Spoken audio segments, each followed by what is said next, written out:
വന്ന് വന്ന് സുരേഷ് ഗോപിയെ നമ്മുടെ ജഗദീഷ് ഏട്ടൻ വരെ ട്രോളി തുടങ്ങി.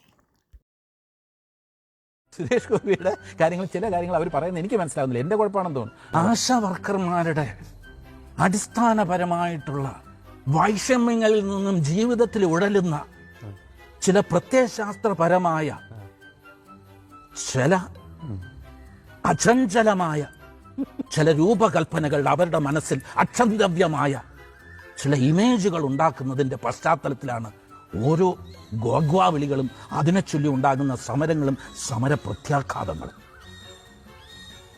എന്ത് മനസ്സിലായി?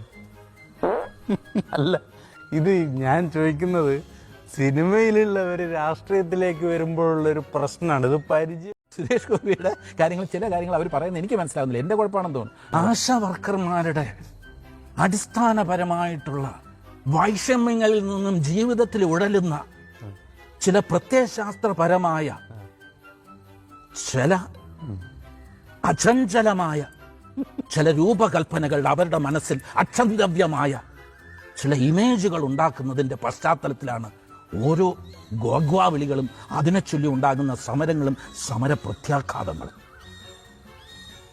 എന്ത് മനസ്സിലായി? അല്ല, ഇത് ഞാൻ ചോദിക്കുന്നത് സിനിമയിലുള്ളവർ രാഷ്ട്രീയത്തിലേക്ക് വരുമ്പോഴുള്ളൊരു പ്രശ്നമാണ്. ഇത് പരിചയം.